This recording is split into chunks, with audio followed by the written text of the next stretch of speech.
let's look at the climate change and its coping capacity. When we talk about Africa, how African continent is able to cope with climate change.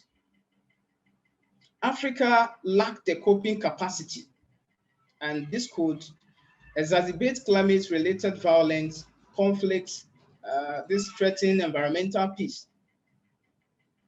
The leading cause of growth in hunger is the escalating violence in war-torn countries in Africa.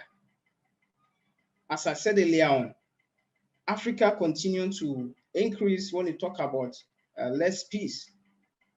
And this is consequently climate change. This has compounded by climate change related shock, notably droughts. So Africa is one of the most vulnerable continents to climate change and climate variabilities.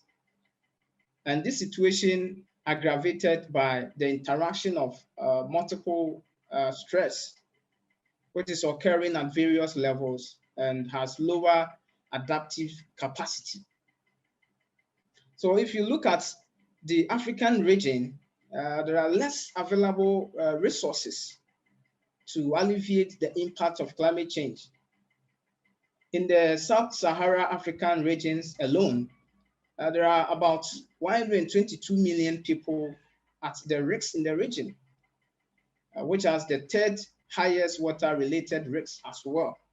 And this is threatening the livelihood and the security of the people in the region.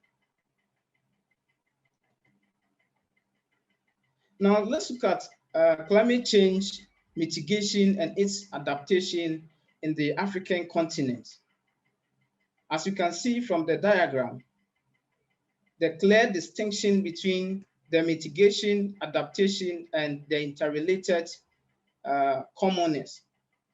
When it comes to tackling climate change to prevent the impact it causes in the different systems of the planet, I believe that mitigation and adaptation measures are very, very relevant.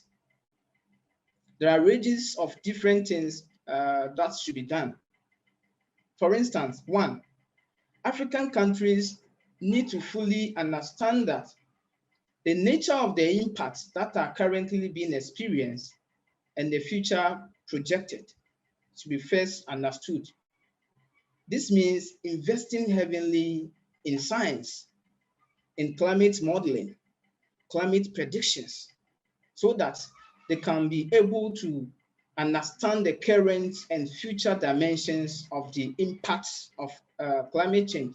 So we need planning, not only at the national level, but also at the sub-national and then local levels as well. Quite frankly, also, Africa needs to intensify their advocacy. Why? So that they can attract finance, the technology, the capacity building resources from the developed countries to enable them implement their plans, such as supporting sustainable forestry. As you can see from the diagram, green infrastructure and strategic resource management. These are relevant for both climate change mitigation and that of its adaptation.